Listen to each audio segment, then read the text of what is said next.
बड़ी गजब की बात हुई। भगवती पार्वती जिस अयोध्या में राम जी का प्रकट हुआ, कहते हैं ना अगर कोई गांव वाला हो, यार तुम तो उसी के गांव के रहने वाले, तुम तो उसको अच्छी तरह से जानते होगे। कोई गांव का रहने वाला हो तो लोग कहते हैं भैया वो अच्छी तरह से जानता है क्योंकि उसी के गांव का रहने वाला है, इससे ज्यादा उसके बारे में कौन जानेगा। लेकिन जिस अयोध्या में राम जी का प्रकट हुआ, सारे अयोध्यावासी जिंदगी भर राम के मर्म को नहीं जान पाए। जब जन्म हुआ तो क्या हुआ, जन्म होते से ऐसी लीला हुई कि मास दिवस कर दिवस भा और मरम न जाने कोई, रथ समेत रवि था क्यों तो निशा कवन विधि हो। श्री राम जी का जिस दिन प्रकट हुआ, सूर्य भगवान बीच मध्य आकाश में रुक गए तो रात्रि आई ही नहीं। 1 महीने का 1 दिन हो गया, लेकिन अयोध्या में से एक भी व्यक्ति इस मर्म को जान ही नहीं पाया। मास दिवस कर दिवस भा मर्म न जाने कोई, लेकिन केवट कहता है कि केवट का है मर्म में जाना। तो नेत नेत का है वेद बखाना और केवट का है मर्म में जाना। अरे बोले उस दिन तो राम जी का जन्म हुआ था, उस दिन नहीं जान पाए, कुछ दिन जब साथ में रहे होंगे तो जान ही गए होंगे राम जी के मर्म को। बोले जिंदगी भर नहीं जान पाए। राम जी 27 वर्ष के हो गए, वन में गए और वन से आकर के राम जी जब लौटे तो उसके बाद में 33 वर्ष के हो गए और आने के बाद 27 वर्ष के बाद में भगवान श्री राम जी जब लौट करके आए तो आप जोड़ लो 14 उसमें और तो कितने 31 के 41 के हो गए, 41 वर्ष के हो गए। लेकिन फिर भी अयोध्यावासी राम के मर्म को नहीं जान पाए। क्या नहीं जान पाए? जिस समय पर राम जी का वन से वापसी हुई अयोध्या में 14 वर्ष से तड़प रहे थे अवधवासी राम से मिलने के लिए। सभी के मन में यह भावना था कि राम जी मुझसे पहले मिले, राम जी पहले मुझसे मिले, सभी पहले मिलना चाहता था। लेकिन भगवान श्री राम जी ने सोचा कि मैं अगर एक से पहले मिलूंगा तो दूसरे को लगेगा कि नहीं नहीं ये तो उससे ज्यादा प्रेम करते हैं, उससे पहले मिले, हमसे बाद में मिले। तो राम जी ने क्या किया कि अमित रूप प्रेग तेते ही काला, अमित रूप प्रेग तेते ही काला, जथा जोग मिले वही कृपाला, जथा जोग मिले समझ कृपाला। राम जी ने अनंत रूप धारण किए और जो जैसा था उससे वैसे ही मिले। कोई बड़ा था उसके चरणों को प्रणाम किया, छोटा था उसे हृदय से लगाया, बराबर का था स्कंदन किया।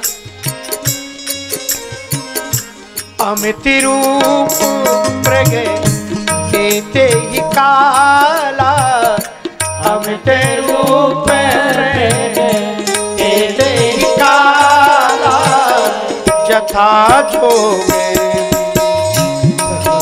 कृपाला, जथा जोगे एक कहता है कि वाह श्री राम जी कितने प्रेमी हैं, सबसे पहले वो मुझे ही मिले। क्या भैया तू कहता तुझसे मिले? नहीं नहीं, वो तो मुझसे पहले मिले। सभी को लगता है कि राम जी सभी से पहले मिले। उमा मरम ये काहू न जाना, उमा मरम ये काहू न जाना, केवट कही मरम में जाना, केवट कही मरम में जाना। उमा मरम यह काहू न जाना, लेकिन केवट ताल ठोक करके कहते कहा है मार मरम में जाना। बोले कोई जानता हो चाहे न जानता हो, लेकिन लक्ष्मण जी जरूर उनके मर्म को जानते होंगे, क्योंकि लक्ष्मण जी तो उनकी काया के पीछे छाया की तरह चले। जैसे अपन चलते हैं तो अपनी छाया पीछे चलती है, लक्ष्मण जी तो दक्षिणे लक्ष्मण हो यस्य बामे च जनकात्मजा पुरतो मारुतिर्यस्य तम वंदे रघुनंदन। वो लक्ष्मण जी तो जरूर जानते होंगे, लेकिन नहीं, एक ऐसी लीला हुई लक्ष्मण जी नहीं जान पाए। बोले क्या? कि जब ही राम सब कहा बखानी, जब ही राम सब कहा बखानी, प्रभु पद धरहि अनल समानी, प्रभु पद धरहि अनल समानी। लक्ष्मण गए बनहि जब लैन मूल फलकंद, उसी समय रघुनंदन श्री राम जी ने जब लक्ष्मण जी कंद मूल फल लेने के लिए गए, सीता जी से बोले कि तुम पावक मोह करो निवासा, जो लग करो निशाचर नासा, जब ही राम सब कहा बखानी, प्रभु पद धरिए अनल समानी। निज प्रतिबिंब राखता सीता, तैसी शील रूप सुपुनीता। बिल्कुल ज्यों की त्यों सीता जी छाया रूप में विराजमान हो गई।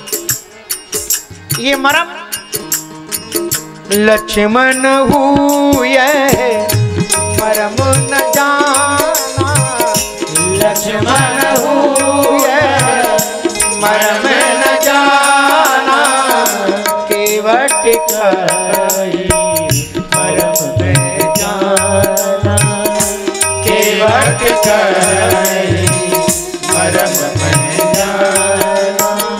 लक्ष्मण जी भी उनके स्मरण को नहीं जान पाए कि सीता जी इसलिए नहीं तो राम जी को रोने का नाटक कतई नहीं करने देना। भाई साहब रहने दो, हमको सब मालूम है सीता जी कहाँ है। राम जी वो नाटक कर ही नहीं पाते, इसलिए लक्ष्मण हुए मरम न जाना, और जो कछु चरित रचु भगवाना, लेकिन केवट का है मरम में जाना। तो पार्वती जी ने कहा दुनिया जाने चाहे न जाने, मुझे आप अपने बारे में बताओ। आपने राम कथा का गान किया है। बोले रच महेश निज मानस राखा, और पाए सुसमय शिवासन। आपने ही रामचरितमानस की रचना की। आप बताइए, आप मरम को जानते हैं कि नहीं?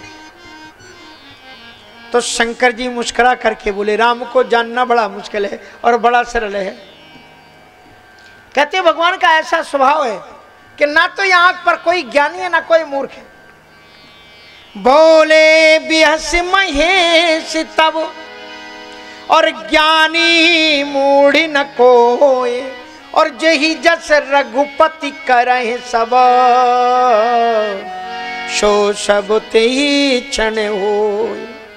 राम जी की लीला के सामने ना कोई ज्ञानी है ना मूर्ख है। राम जब जिससे चाहे वो करवा लेते। क्या गजब की बात करते हो भोलेनाथ। ज्ञानी ज्ञानी रहता है, पढ़ा लिखा पीएचडी, इतनी पढ़ाई लिखाई किया, मूर्ख मूर्ख। कहाँ आपने दोनों को एक तराजू में तौल दिया? ज्ञानी के समान मूर्ख कैसे हो सकता है? चलो हमें तुम्हें प्रैक्टिकल में बताएंगे, ऐसे तुम्हें समझ में आना नहीं है। सो भगवान शंकर जी पार्वती जी को विहार कराते हुए एक जंगल में ले गए। वहाँ गंगा जी प्रवाहित हो रही थी। गंगा के किनारे एक पेड़ की छाया में भगवान शिव और पार्वती जी दोनों रुक गए। बोले क्यों रुक गए? कहा जरा ठंडक ले लो, यहाँ पर छाया ले लो, फिर चलते हैं। और तब तक वहाँ पर एक केवट नौका लेकर के आया। शंकर जी ने कहा जरा इस केवट को देखो। बोले क्या देखेंगे? नौका है, केवट है, और क्या है? थोड़ी देर बैठो विश्राम करो। तब तक उधर से एक पंडित जी आए, सत्यान की कथा सामने के गांव में करके आ रहे थे। सत्यान की पोथी पास में थी और बड़े आराम से नारायण नारायण करती हुई केवट भैया। बोले हाँ हाँ पंडित जी बताओ। कहा हमें उस पार लगाओगे? हम तो बैठे ही महाराज, इसलिए आओ विराजो। बड़ा सौभाग्य, आप जैसे पंडित जी को भी आज पार करने का मौका मिलेगा और कुछ सुनने को भी रास्ते मिला। विराजो महाराज। पंडित जी बैठ गए। अब पंडित जी को बोलने की तो आदत थी। सो पंडित जी ने कहा एक बात बताओ केवट भैया। बोले हाँ, तुमने कभी वो तीर्थ यात्राएं की कि नहीं की? अरे महाराज पहले जैसे तो हम फुर्सत पालें। 3 बात याद रही, नून तेल लकड़ी। आपको पड़ी है कि हम तीर्थ यात्रा करें, पहले घर बस्ती चला रहे हैं नौका चला करके। अच्छा कोई बात नहीं, एक बात बताएं, बुरा नहीं मानना, तुम्हारी 16 आना जिंदगी में 4 आना जिंदगी बेकार अगर तीर्थ यात्राएं तुमने नहीं की। अब कहें महाराज जो है सो है, आगे चले पंडित जी ने कहा। दूसरा प्रश्न करें, हाँ पूछो पंडित जी, कोई बात नहीं। अच्छा एक बात बताओ, तुमने जीवन में कभी गौदान किया कि नहीं किया? अरे महाराज पहले हम घर गृहस्थी चला लें, 9 तिल लकड़ी का बिक जाए तब तो हम गौदान करें, हमने कुछ नहीं किया। बुरा नहीं मानना, तुम्हारी 16 आना जिंदगी में से 8 आना जिंदगी बेकार। और थोड़े आगे पहुंचे, पंडित जी ने कहा एक तीसरा प्रश्न। बोले हाँ पूछो। बोले तुमने कभी सत्यनारायण कथा करवाई कि नहीं कराई? बोले नहीं कराई महाराज। बोले तुम्हारी 16 आना जिंदगी में, 12 आना जिंदगी बेकार। और तब तक बीच धारा आ गई नदी की, और बीच धारा जब आई तो केवट ने देखा भयानक तूफान आया और नदी के बीचों बीच भंवर, और भंवर में अगर कोई फंस जाए तो बचना मुश्किल। और जो ही भयानक तूफान और वो भयानक भंवर को अपनी तरफ आते हुए देखा, उसके कंट्रोल में नौका रही नहीं, नौका उस तरफ बढ़ने लगी। पंडित जी चौथा प्रश्न करते उसके पहले केवट ने कहा पंडित जी चौथा प्रश्न, I will ask that fourth one, ये चौथा प्रश्न मैं करूंगा। बोले हाँ पूछो पूछो, कोई बात नहीं, तूने इतने प्रश्नों का उत्तर दिया, तू पूछ ले। कहा एक बात बताओ, आपको तैरना आता है कि नहीं? तो पंडित जी बोले बेटा मुझे तैरना तो नहीं आता। बोले महाराज हमारी तो 12 आना जिंदगी बेकार थी, आपकी 16 आना जिंदगी बेकार है। और थोड़ी देर बाद वो नौका उसी भंवर में फंस गई, गड्डम गड्ड, नौका उल्टी, सब कुछ उल्टा। वेद अलग बह करके जा रहे थे, पंडित जी एक तरफ डुबकी खाते हुए चले जा रहे थे। महाराज दौड़ा केवट, उनका अरे राम राम राम, हमारे पंडित जी, हमारे गांव के पंडित जी। दौड़ा हुआ गया, सो तैर करके, उन्हें तो तैरना नहीं आता था, सो उनका एक हाथ पकड़ा। अरे वो वेद भगवान को कौन? तो उसने दौड़ करके लपक करके जा करके वेद की भी पोथी पकड़ी, और एक हाथ से पंडित जी को पकड़े और एक तरफ से वेद पकड़े, और चला आ रहा है तैरते हुए। भगवान शंकर जी ने गौर करके कहा कि जरा देखो पंडित जी केवट को पार लगा रहे हैं कि केवट पंडित जी को पार लगा रहा है, ये वेद मूर्ख को पार लगा रहे हैं या ये मूर्ख इनको पार लगा रहा है। इसलिए ज्ञानी मूढ़ न कोय, जेहि जस रघुपति करें सब, सो सब तही छन हो। तो मांगी नाव। शंकर जी से पार्वती जी ने पूछा कि आपने तो पूरी राम कथा कही है, रच महेश ने जे मानस राखा, और पाए सुसमय से वासन बाका। तुम जैसा राम का कोई भक्त नहीं है, क्योंकि तुम हो पुनि राम, राम दिन राती, सादर जपगु अनंगे अराती। तो आप तो उनके मर्म को जानते होंगे ना। शंकर जी मुस्कुराए, बोले हंस क्यों रहे हो, सही सही बात बताओ क्या हुआ? बोले पार्वती जी जब युद्ध हो रहा था और युद्ध में हनुमान जी और अंगद जी लंका में घुस गए, और महा मुखिया जे पावही, और ते पद गए प्रभु पास चलावे। बड़े बड़े दैत्यों को मारते हैं तो मारने के पहले आप पांव पकड़ करके मार करके ऐसे ऐसे घुमा करके सीधे राम जी के दरबार में पोस्ट कर देते हैं, और वहां धड़ाधड़ आकर के गिर रहे, ये मरा वो मरा, और पूरी वो क्या क्रिकेट में कमेंट्री बोली जाती है वो सब विभीषण उतर, महाराज ये नाम का राक्षस मारा गया, वो मारा गया, ये मारा गया, वो मारा गया। और कहाँ विभीषण तिन्हीं के नामा, विभीषण के नाम बताते हैं। और राम जी क्या कर रहे हैं? बोले देहि राम तिनहु निज धामा, खल मनुजात दुजामिष भोगी, और पावहि गति जो जाचत जोगी, सो उमा मरम यह हमहु न जाना। भगवान किस बल पर इनको मुक्ति दे रहे हैं ये हम भी नहीं जान पाए। और एक जगह तो मेरी पोल पट्टी वाल्मीकि जी ने खोल दी। रामचरितमानस के वाल्मीकि अयोध्या कांड में 125 दोहे के बाद में जरा देखना, 125 दोहे के पहले एक दोहा पहले वाल्मीकि जी से प्रभु श्री राम जी जब मिलते हैं तो वाल्मीकि जी क्या कहते हैं? वाल्मीकि जी ने कहा जान लिया कि आप भगवान हो। भगवान ने पूछा हम कहाँ रहें? तो वाल्मीकि जी ने उल्टा प्रश्न कर दिया, तो आप मुझे बता दो आप कहाँ नहीं रहते हो? जहाँ न हो तहाँ देव कहे हमें दिखावो ठाऊं, जहाँ ना हो तहाँ देव कहे तुम्हें दिखाओ, जहाँ आप ना रहते हो वो आप मुझे बता दो, मैं वो जगह बता दूँ। तो राम जी मुस्करा दिए। राम जी मुस्कराए तो पूछ दिया कि आपने कैसे जाना कि हम भगवान हैं? बोले सोई जाने जेहि देहु जनाई, सोई जाने जेहि देहु जनाई, जानती तुम्हें होई जाई, जानती तुम्हें होई जाई। तुम्हारी कृपा तुम्हारी रघुनंदन, तुम्हारी कृपा तुम्हारी रघुनंदन, जानहि भगत भगत मोर चंदन, जानहि भगत भगत मोर चंदन। चिदानंद मैं देह तुम्हारी, चिदानंद मैं देह तुम्हारी, विगति विकार विगत विकार विगत विकार। और वाल्मीकि जी महाराज ने आगे क्या कहा? बोले तुम कैसे जाने? राम जी ने पूछा तुमने कैसे जाना?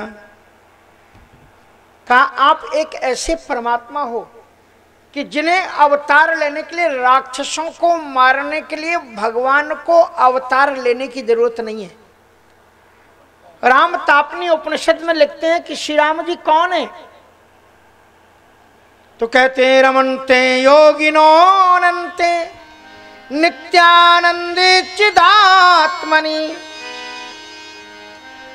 रमन्ते योगिनो नित्य नित्यानंदे चिदात्मनि, इति राम पदे नासौ पर ब्रह्मा विधीयते, चिन्मयस्याद्वितीयस्य निर्गुणस्या शरीरिणा, उपासकानां कार्यार्थम ब्रह्मणो रूपी कल्पना। आप तो निर्गुण है मेरे राम, चिदानंदमय देह तुम्हारी, चिन्मयस्या द्वितीयस्य निर्गुणस्या शरीरिणा। तो फिर आप दिखाई कैसे रहे हो? कहा उपासका नाम कार्यार्थम, जब उपासक लोग आपकी कामना करते हैं तो उनकी कार्य सिद्धि के लिए आप अवतार लेकर के, मनुष्य रूप धारण करके धरती पर अवतार लेते हो। भगत हे तो लीला तनु गहाही, भक्तों के लिए ही आपका ये लीला रूप है, ये वास्तविक स्वरूप आपका नहीं है। तो आप कैसे हैं? बोले राम झरोखा बैठ के सबका मुंजिराले, राम झरोखा बैठ के सबका मुंजिराले, जैसी जाकी चाकरी, जैसी जाकी चाकरी, सुईता कबीरा सुईता को दे, सुईता को दे कबीरा, सुईता को दे। राम को देखने के लिए, दंड देने के लिए, क्रियाकलाप कराने के लिए, रावण को मारने के लिए धरती पर अवतार लेने की जरूरत नहीं है। वो तो चुटकी बजाएगा और वहीं से सब समाप्त हो जाएगा। पैदा किसने किया रावण को? उसी ने पैदा किया, इच्छा करेगा नष्ट हो जाएगा। उसके लिए भगवान कहते हैं मैं रावण को मारने के लिए नहीं आया। सुंदरकांड में ये बात कही। कितने लोग सुंदरकांड का पाठ करते हैं? बोल दो ईमानदारी से। प्रश्न तो करेंगे ही, अब जब प्रश्न किया है तो दूसरा भी प्रश्न होगा। भगवान राम जी ने सुंदरकांड में बताया कि मैं रावण को मारने नहीं आया हूं, मैं किसी और काम से आया हूं। बताओ चौपाई। तो राम जी विभीषण से कहते हैं कि तुम सारे के संत प्रिय मोरे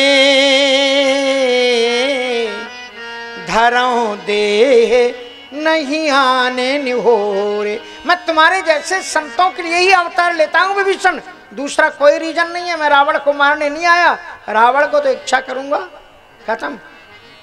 तो भगवान को मारना होता है तो हिरण्यकश्यप ही तो रावण था। तत्काल खंबा फाड़े निकले और 2 काम तमाम किए, 2 घंटे में गए। जरूरत पड़ी क्या रहने के लिए, इसलिए उनको मारने के लिए हम क्या आएंगे। तुम सारे खे संत प्रिय मोरे, इसलिए तो राम था अपनी उपनिषद कहती है उपासका नाम कार्यार्थम। उपासकों की भाव संसिद्धि के लिए ही आपका आगमन होता है धरती पर। इसलिए जो भगवान के भक्त कितनी जैसे सबरी बिचारी बैठी हुई उपासना करें, हे दीन बंधु भगवान कैसे तुम्हें मनाए, कैसे आपकी आराधना करें, कैसे आपकी वंदन करें, उसकी कामना करते। एक भक्त अपने पूजन का थाल सजा करके ईश्वर की प्रार्थना करता है, हे दीनबंधु कब आप पधारोगे, मैं आपकी कैसे उपासना कर। कितने सुंदर सुंदर भाव हैं, जरा चिंतन करना। हे दीन बंधु भगवन कैसे तुम्हें मनाऊं, हे दीन बंधु भगवन कैसे तुम्हें मनाऊं, हे दीन बंधु भगवन कैसे तुम्हें मनाऊं, हे दीन बंधु भगवन कैसे तुम्हें मनाऊं। तब पाद पद्म मधुकर बन करके गीत गाऊं, तब पाद पद्म मधुकर बन करके गीत गाऊं, हे दीन बंधु भगवन कैसे तुम्हें मनाऊं, हे दीन बंधु भगवन कैसे तुम्हें मनाऊं।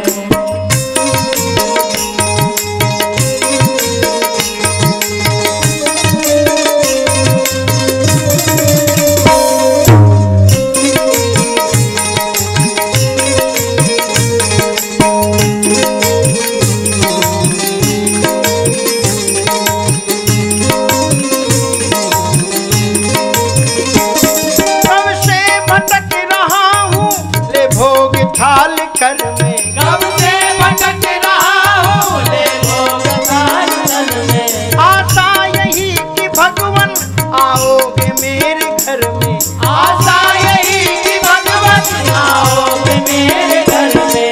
कब से भटक रहा हूँ ले भोग थाल कर में, कब से भटक रहा हूँ, ले भोग थाल कर में। आशा यही कि भगवन आओगे मेरे घर में, आशा यही कि भगवन आओगे मेरे घर में। सबरी स्वभाव लेकर फिर देर में खिलाऊं, सबरी स्वभाव लेकर फिर देर में खिलाऊं, हे दीन बंधु भगवन ऐसे तुम्हें मनाऊं, हे दीन बंधु भगवन कैसे तुम्हें मनाऊं।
चरणों में चित लगाऊं, कर दो कृपा की दृष्टि चरणों में चित लगाऊं। हे दीन बंधु भगवन कैसे तुम्हें मनाऊं, हे दीन बंधु भगवन कैसे तुम्हें मनाऊं। तो वाल्मीकि जी ने बड़ी सुंदर बात कही। वाल्मीकि जी राम जी को कहते हैं कि वैसे तो तुम्हें अवतार लेने की कोई जरूरत नहीं थी, न रावण को मारने की जरूरत थी, क्योंकि जागे पे खाना तुम देखने हारे।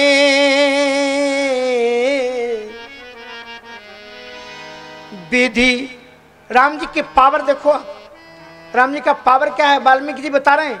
बोले विधि हरि शंभु नचावन हारे। आप ब्रह्मा विष्णु महेश को भी नचाते हैं, और वो ब्रह्मा विष्णु महेश भी तेऊ न जानहि मरम तुम्हारा, तो और तुम ही को जानने हारा। वो ब्रह्मा विष्णु महेश भी आपके मरम को नहीं जानते, तो फिर दुनिया में किसकी औकात है जो तुम्हारे मरम को जान सके। तभी तक गंगा की बीच धारा से एक केवट की आवाज आई।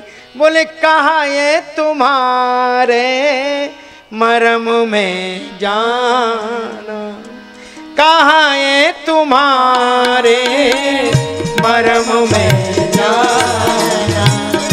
मांगी नावना केवट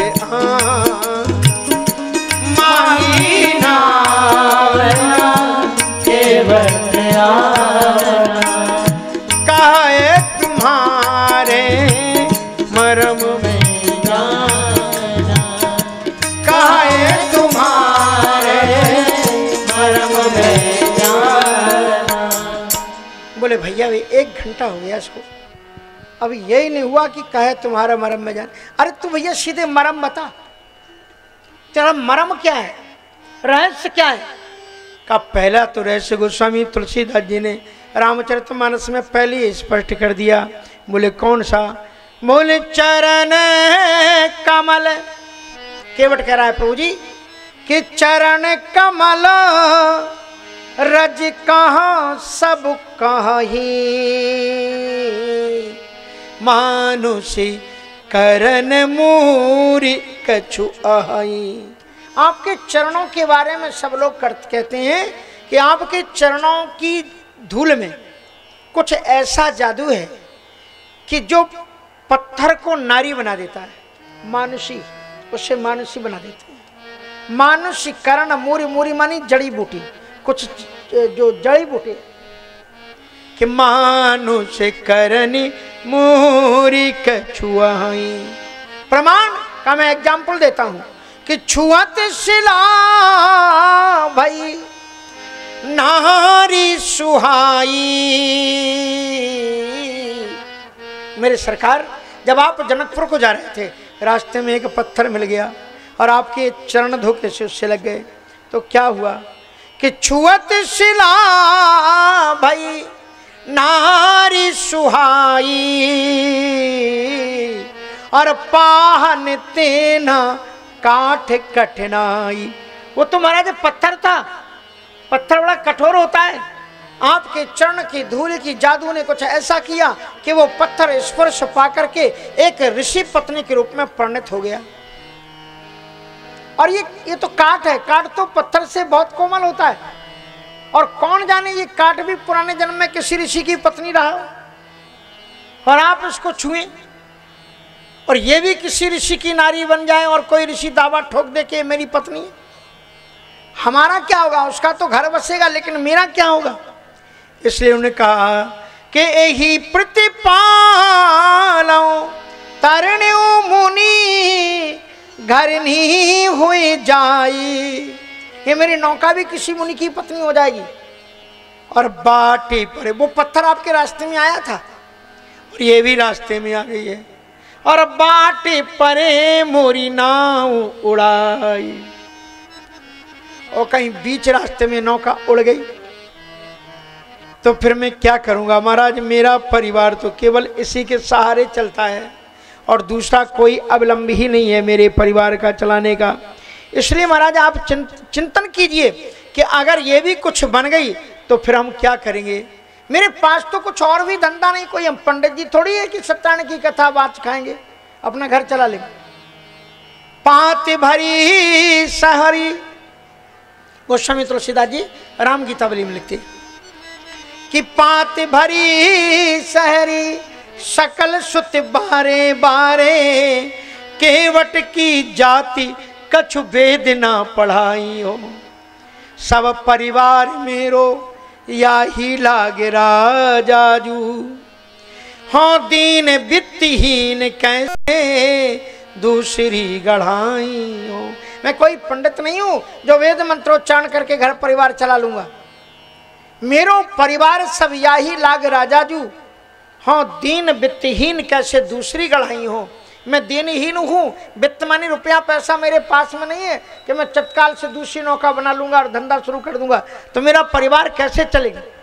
कि गौतम की घरणी ज्यों तरणी तरेगी मेरी, आप पार नहीं होंगे, गौतम की घरणी की तरह मेरी नौका ही पार हो जाएगी। गौतम की घरणी ज्यों तरणी तरेगी मेरी, प्रभु सो निषाद हुए के बाद ना बढ़ाई हो। आप राजा हैं सरकार और मैं ठहरा निषाद, आपसे वाद विवाद में ज़्यादा नहीं बढ़ाना चाहता, और बढ़ा भी रहा है और कह रहा है कि मैं आपसे वाद विवाद नहीं बढ़ाऊंगा। प्रभु सो निषाद हुए के कछु बाद ना बढ़ाई हो, और तुलसी की सिरा में राहु रे सो साची कहो, बिना पग धोए नाथ नाव ना चढ़ाई हो। इसलिए जब तक मैं आपके चरणों को नहीं पखार लूंगा तब तक नाव में चढ़ाने वाला नहीं हूं। इसलिए वो कहता तरने मुनि घर नहीं हो जाइए, और ये अगर मेरी नौका भी, इसलिए कहा है तुम्हारे, मुझे डर है कि मेरी नौका भी ऋषि पत्नी बन करके उड़ न जाए। तो उसने पहला मर्म ये बताया कि कहा है तुम्हार मर्म में जाना। और एक मर्म आपने कथाओं में सुनाई होगा, केवट कौन था मालूम? पूर्व जन्म में केवट कौन था? क्षीर सागर का कछुआ था। उस क्षीर सागर का जिसमें भगवान नारायण शांताकारम भुजग शयनम पद्मनाभम सुरेशम विश्वाधारम गगन सदृशम मेघवर्णम, जिसमें भगवान नारायण शयन करते हैं, उस क्षीर सागर में केवट का निवास था कछुआ के रूप में। इसके मन में एक तमन्ना आती है कि मैं इसी क्षीर सागर में रहता हूं और इसी में भगवान है, तो कम से कम एक बार तो उनके चरणों का चरणामृत ले लूं।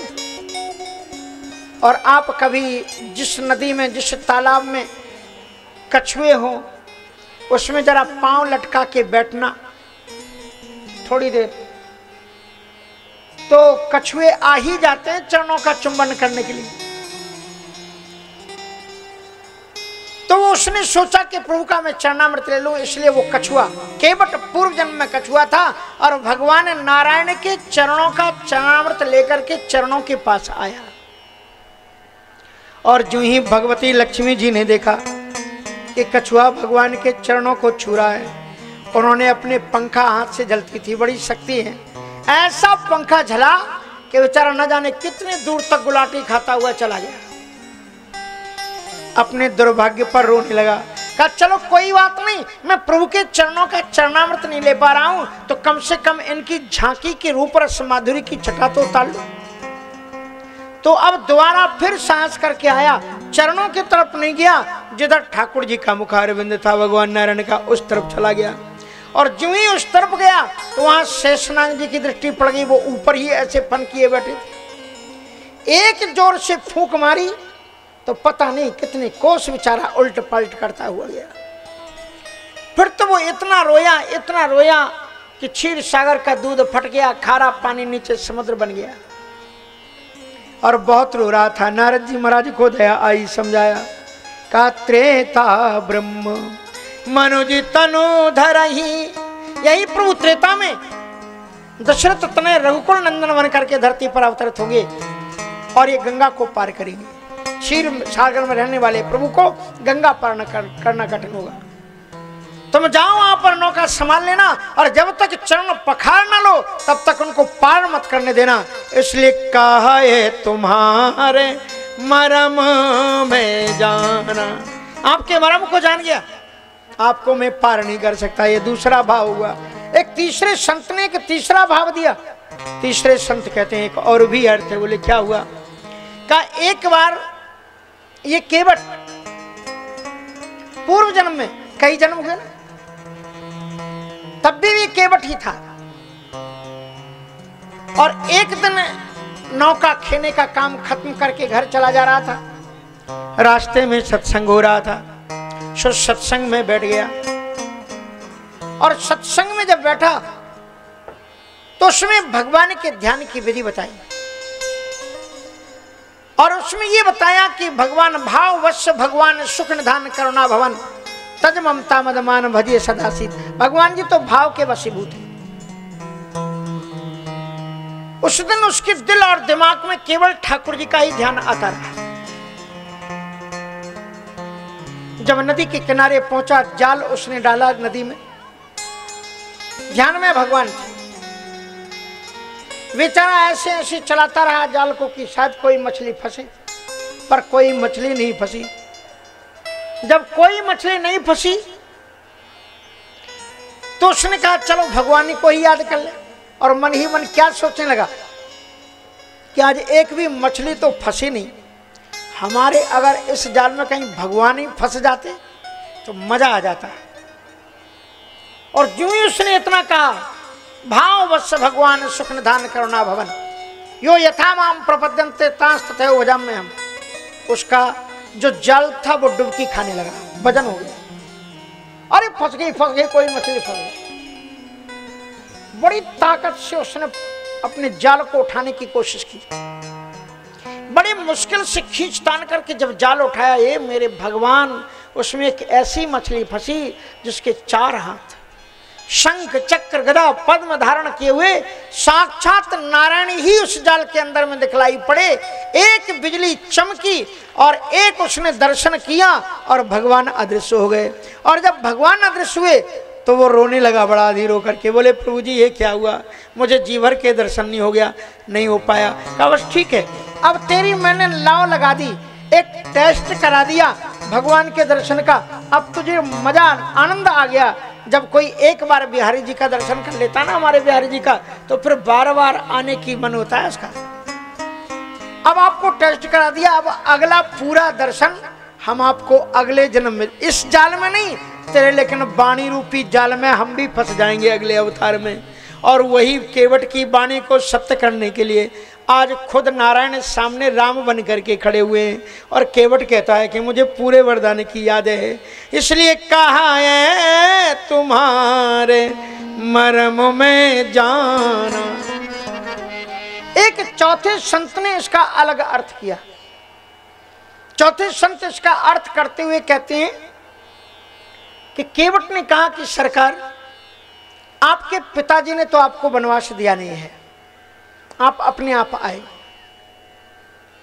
और आप, बल्कि आपके पिताजी ने सुमंत्र जी को भेजा था, वो रो रहे थे, मैंने उनकी बात सुन ली है। आपके पिताजी ने तो ये कहा था कि बन दिखाए सुरसरी अनभाई, आन्यू फेर बेग दो भाई। तो महाराज हमारे राजा जो निषाद हैं वो तो एक क्षेत्र के राजा हैं, लेकिन हम सबके चक्रवर्ती सम्राट तो राजा दशरथ हैं। हम सब राजा दशरथ जी के अनुशासन में रहते हैं, और अपने राजा के प्रतिकूल जो काम करे उसे कहते हैं नमक हराम। और हमारे राजा ने मंत्री जी से कहा था कि उनको गंगा के पार मत कराना, केवल गंगा को दिखा लाना। तो सरकार आपने गंगा का दर्शन कर लिया, अब आप यहां से लौट जाइए, मैं आपको पार नहीं करूंगा, और यदि मैं आपको पार करूं तो मैं नमक हराम कहलाऊंगा, राजा से गद्दारी करूंगा। इसलिए अगर मैं जो तो ही गंगा पार में करे हो तो भूपति के को पही परे हो। यदि मैं फिर भी गंगा के पार आपको कराऊं तो राजा के क्रोध का कारण बनूंगा। ये चौपाई रामचरितमानस की नहीं है। तो भूपति के कोपही परी, चौथा भाव। इसलिए कहा है तुम्हारे मरम में जाना। एक छठवें संत ने एक अलग अर्थ दिया इसका। छठवां संत कहता है इसका एक अलग भाव है। बोले क्या भाव है? का केवट कहता है सरकार, असल में बात क्या है, जिसके घर में जो परिस्थिति से जो गुजरता रहता है वो चाहता है सब लोग उसी दलदल में फंसे। समस्या आपके घर में क्या है? पिताजी आपको इतना प्रेम करते हैं, माताजी आपके इतने प्रेम करती, पर आपके घर में समस्या ये हुई है कि श्रीमान जी की 3 श्रीमतियां थी, 3 पत्नियां दशरथ जी, उनका आपस में घर में झगड़ा हो गया। सो महारानी कैकेयी ने आपको वनवास मांग लिया और आप बाहर आ गए। ये 2 पत्नियों का झगड़ा है और आप ये चाहते हो कि मेरी नौका पर पांव रख करके आप इसको भी एक नारी बना करके मेरे घर में भी 2 स्त्रियां पैदा कर देना चाहते हो, ताकि वो आपस में झगड़े और हमारे घर के बच्चे भी बाहर निकलें और तुम्हारी सेवा में काम आए, तुम्हारा घर बसे और मैं इस तरह से परेशान हूँ। तो बोले कहाँ है तुम्हारे मरम में जाना? मैं आपके मरम को जान गया सरकार, मैं अपनी नौका पर आपको चढ़ाने वाला नहीं। एक 8वें संत ने इसका एक अलग अर्थ किया। 8वें संत बोले कि कहा कि सरकार, केवट ने सोचा कि प्रभु जी जब से आए हंसे ही नहीं, उदास हैं, जरा ऐसी कुछ बात करें कि जरा हंस दें, मधुर मुस्कान इनके मुखारविंद पर है। तो ऐसा वो सोचता है केवट कि मैं कैसे इनको हंसाऊं। तो उसी समय पर उसके एक मन में भाव आया, कहा सरकार बताएं कहा है तुम्हारा मरम में जाना? बोले क्या मरम जान गए? कहा मैं समझ गया कि आप थोड़े जल्दी में चले हो। आप जल्दी में चले तो आप तो अपनी भगवती सीता जी को साथ में ले आए, श्रीमती जी को, लेकिन लक्ष्मण जी कुछ ज्यादा ही जल्दी में थे, ये उर्मिला जी को नहीं ला पाए। आप तो सीता जी को ले आए लेकिन ये उर्मिला जी को नहीं ला पाए, इसलिए अब आपको दया आ रही कि मेरे साथ में तो सीता जी हैं, लक्ष्मण जी की उर्मिला रह गई। सो आप चाहते हैं कि इस नौका को चरण लगा करके लक्ष्मण की पत्नी बना दें, आपके भाई का घर बसे और मेरा घर उजड़े, इसलिए कहा है तुम्हारा मरम में जाना, मैं आपको नौका में चढ़ाने वाला नहीं। महाराज एक 8वें भक्त ने अलग भाव निकाला और 8वां भक्त कहता है कि भगवान जी आपके मरम को हम जान गए। बोले क्या मरम को जान गए? कहा महाराज आकाशवाणी हुई थी और आकाशवाणी में ये कहा गया था कि भगवान का अवतार होगा। अनशन सहते देहि धरिताता, अंशों समेत में अवतार लूंगा, रावण को मारूंगा। मैं भी उन्हीं देवताओं में था, मैंने भी वो आकाशवाणी सुनी, इसलिए मुझे पता लग गया कि अब आप रावण को मारने के लिए, आपका अवतार हो गया भगवान का, रावण को मारने के लिए जा रहे हैं। इसलिए कहा है तुम्हारे, तुम्हें कोई वनवास दे नहीं सकता, आप अपनी मर्जी से चलते हो। ये तुम्हारा वनवास भी आपकी अपनी मर्जी से हुआ है, हमारी क्या औकात है आपको नौका लाएं ना चढ़ाएं, जो तुम्हारी मर्जी है वही चलती है। लेकिन कहा है तुम्हारे मरम में जाना। और एक 10वें संत ने का अलग अर्थ किया। 10वां संत बोला कि प्रभु जी मैं आपको जानता हूं। बोले क्या जानते हो तुम मुझे? कहा मैं ये जानता हूं कि आप तो इतने बड़े भगवान हो कि आपके बारे में पूछना क्या। आप ही महाराज सतयुग में विराट बने थे और विराट बनने के बाद में आपने क्या किया था?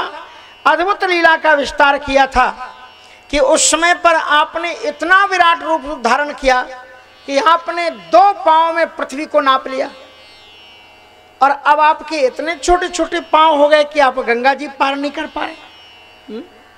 बलि बांधत प्रभु बाढ़े सोतन वर्ण न जाए। तो बोले क्या करें? कहा थोड़े बड़े हो जाओ। बोले फिर क्या करें? कहा एक पांव इस तरफ रख लो और एक पांव गंगा जी के उस तरफ रख लो। बोले फिर हमारी समस्या नहीं सीता जी की। बोले फिर उनको गोद में बैठा करके उस तरफ कर देना। और कहा उसी समय किसी ने फोटो काट लिया तो फिर कहेंगे देखो राम जी सीता जी को गोद में लिए। कहा ये भी समस्या है, जमाना अभी द्वापर का नहीं आया, कलयुग का नहीं आया, नहीं तो कलयुग में तो ये स्टैंडर्ड है कि श्रीमान जी श्रीमती जी को उठा करके फोटो खींचे, तभी तो पता लगेगा कि श्रीमती श्रीमान जी। छोटे छोटे लड़के 3-3, 4-4 वर्ष के, पुराने ज़माने में जब फोटो खिंचाते थे तो बड़े दूर जाना पड़ता था शहर में। पुराने लोगों को मालूम होगा, ब्लैक एंड वाइट फ़ोटो खींचती थी, वो भी कभी कभी ख़राब हो जाती थी। खींचने के बाद में 15 दिन वेट करना पड़ता था कि अभी फ़ोटो नहीं बनी, अभी तो वो उसके पड़े हुए हैं, क्या क्या होते थे उसके, हाँ नेगेटिव। और फिर इस तरह से होता था। अब छोटे छोटे 3-3, 4-4 वर्ष के बच्चों के हाथ में मोबाइल, और हमको सीधे करते हैं। कहा महाराज जी थोड़े सीधे खड़े हो जाओ। बताओ, हम दुनिया को सीधा कर रहे हैं। ये 3-3, 4-4 वर्ष के बच्चे कहते गुरु जी थोड़े सीधे खड़े हो जाओ। और फिर फोटो एक आंख बंद करके, अच्छा ये समझ में आता एक आंख बंद क्यों करते भाई? क्या बिना आंख बंद किए फोटो नहीं खींच सकता? इसका मतलब ये है कि दृष्टि एक ही रखो। दुचित कतहु परतोष न लाही। एक दृष्टि से ही तुम ईश्वर को अपने दिल में उतार सकते हो, और कोई दूसरा रास्ता जीवन में ईश्वर को उतारने का नहीं है।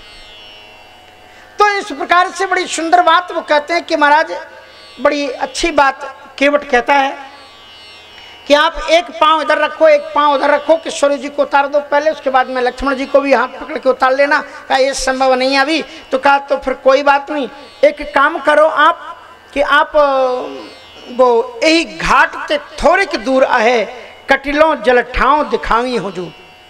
इस घाट से सरकार थोड़ी दूर पर एक ऐसा घाट है जिसमें कमर तक ही पानी है। चलिए हम आपको वहां ले चलते।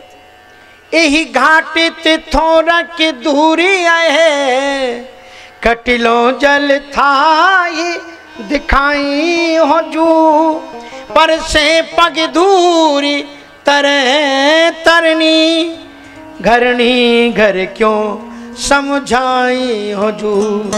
तुलसी अवलंबिन और कछु, लड़का की भांति जियाई हो जू।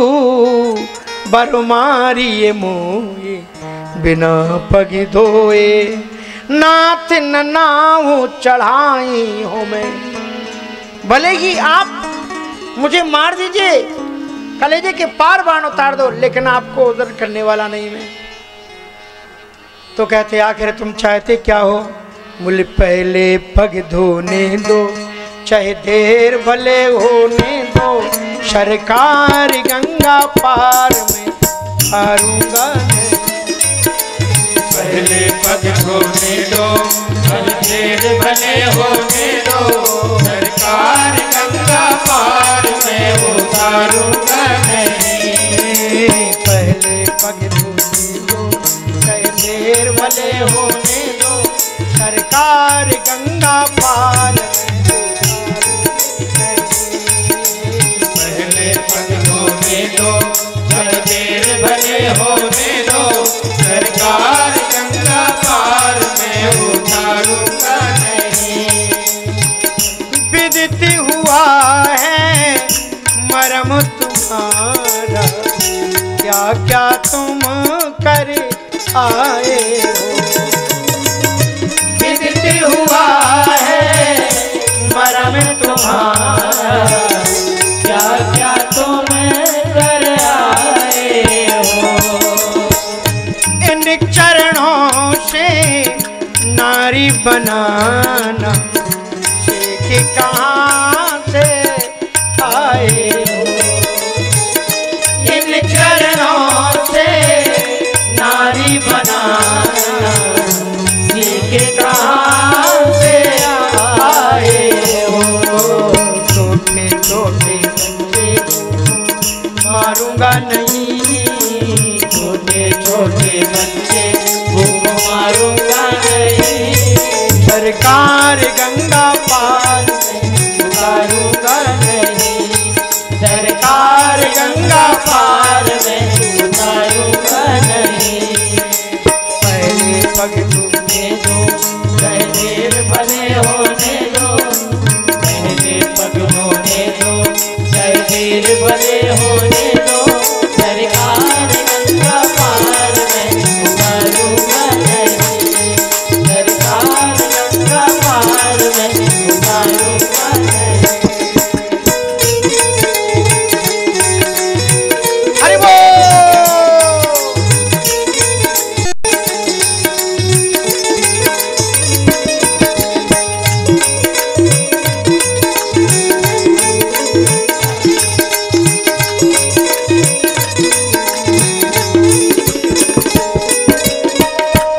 इन चरणों से बन जाती है सुंदर रूप की नारी।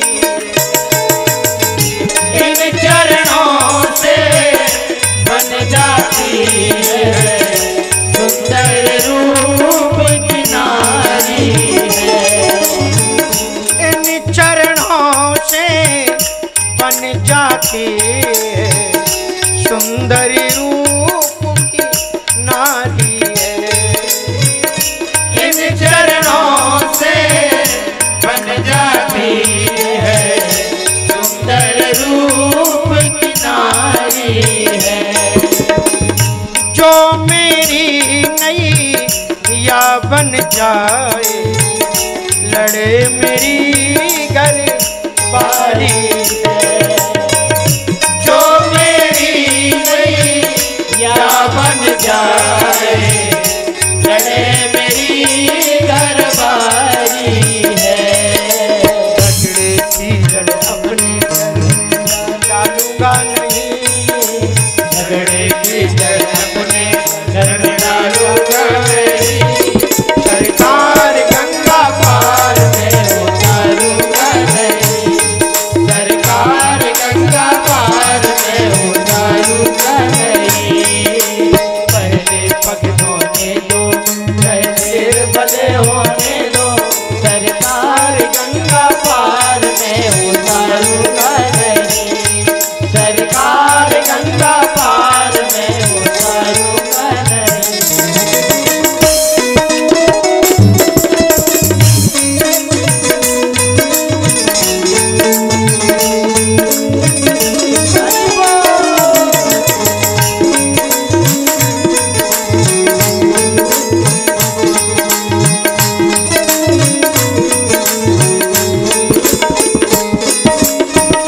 भर के कठौता गंगा जल का चरण सरोज पखारा है।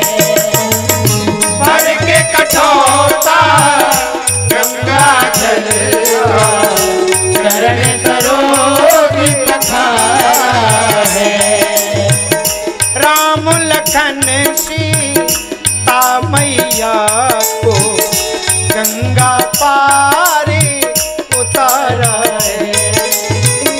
राम लखन सीता मैया को गंगा पारे उतारा है। उतराई का पैसा तुझे लेना है नहीं, उतराई का पैसा मुझको लेना है। सरकार गंगा पार मैं उतारूंगा नहीं। सरकार गंगा पार उतारूंगा नहीं। पहले पग धोने दो चाहे देर भले होने दो। गंगा पार मैं उतारूंगा नहीं। सरकार गंगा पार मैं उतारूंगा नहीं। सरकार गंगा पार मैं उतारूंगा नहीं। तो कहाँ है तुम्हारे मरम में जाना। और एक 11वें संत ने इसका एक 11वां अर्थ कहा। 11वें संत कहते हैं कि कहाँ है तुम्हारे मरम में जाना। क्या मरम को जान गए? कहा सरकार आप वो ठाकुर जी हैं कि जा सुनाम सुमिरते एक बारा उतरहि नर भव सिंधु अपारा।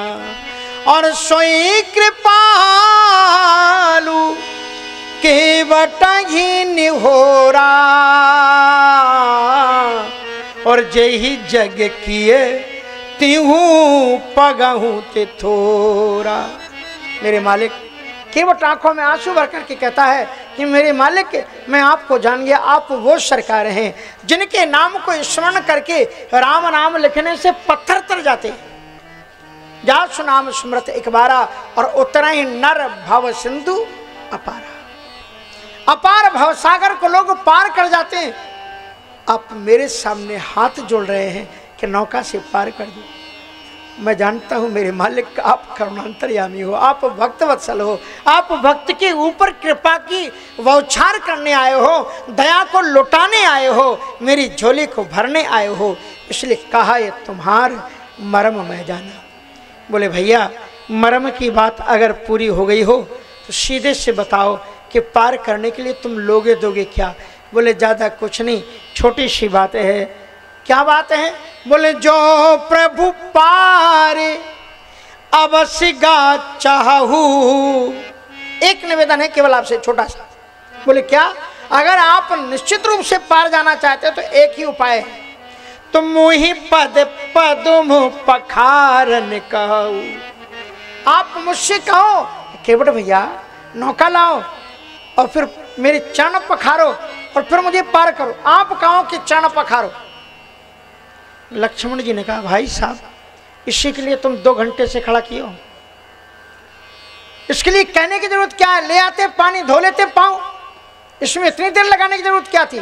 बोले नहीं ये मेरी जिद है, मैं ऐसे पाँव नहीं पखारूंगा, आपको कहना पड़ेगा कि केवल तू चरण पखार, तब मैं आपके चरणों को पखारूंगा, उसके तब नौका में बैठाऊंगा।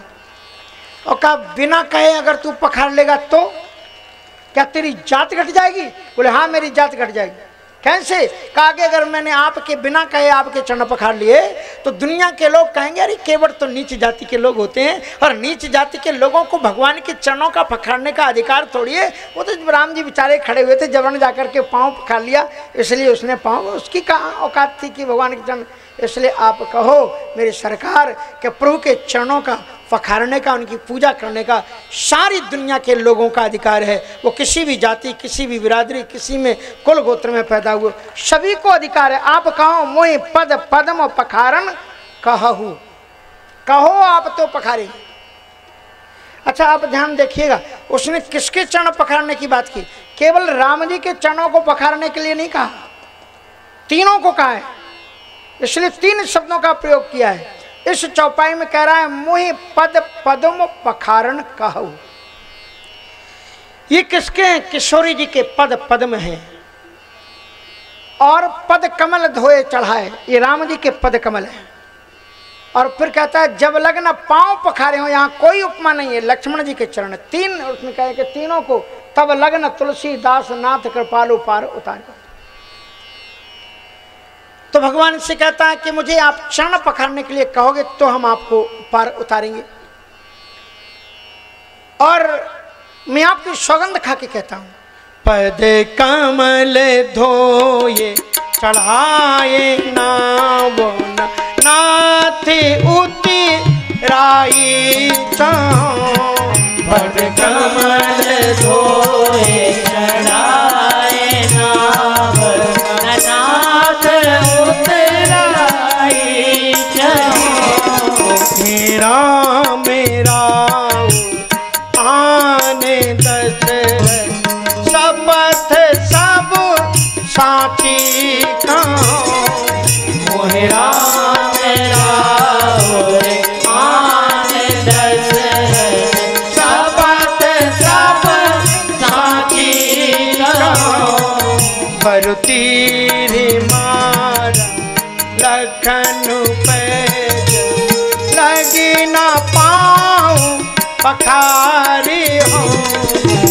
तीर मारहु लखन पैज लगी न पाऊं पखारी हो।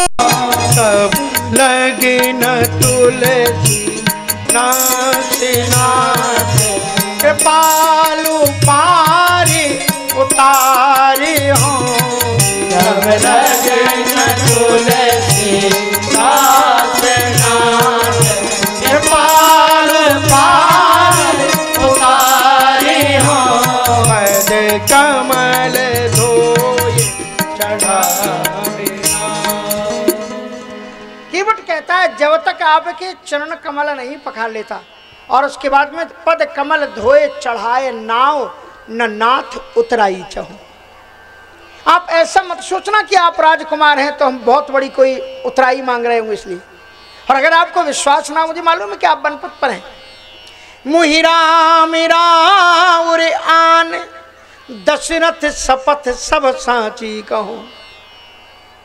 हे राम जी, आपकी सौगंध और आपके बाप की सौगंध, सीधे बाप तक पहुंच गया। न श्री न जी मुहि राम राउर आन, दशरथ शपथ। इतनी इसकी हिम्मत तो देखो, सीधे बाप पर पहुंच गया।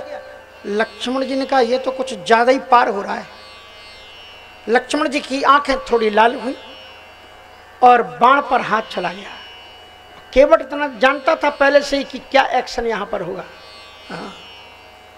फैक्शन शुरू करने के पहले एक्शन की भी जिम्मेवारी ले लेनी चाहिए, उसके बाद फैक्शन। और उसके बाद में जो ही लक्ष्मण जी का बाण पीछे को गया, तो ही उसने जड़ दी अगली चौपाई।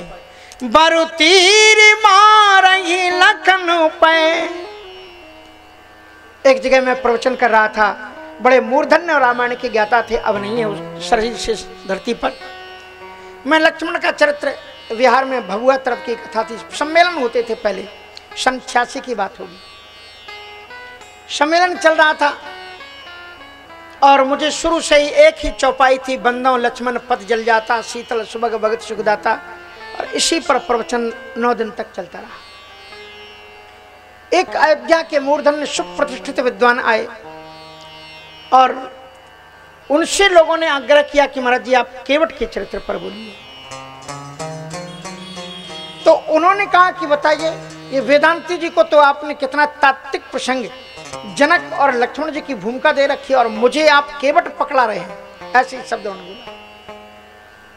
केवट प्रसंग मुझे दे रहे हैं।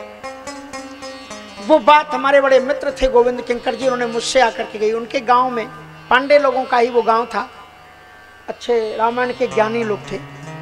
तो उन्होंने आकर के कहा कि महाराज जी से हमने ये बात कही, तो उन्होंने ये कहा। तो हमने कहा कि उनसे विनम्रता पूर्वक मैं भी चलता हूँ आपके साथ, क्योंकि मैं तो उनके सामने शिष्यों की कोटि में था, बहुत ऊंचे थे वो। तो मैंने उनसे कहा कि महाराज जी हम भी चाहते हैं कि हम लक्ष्मण जी के चरित्र पर आपसे सुने, और केवट को मैं लेता हूँ।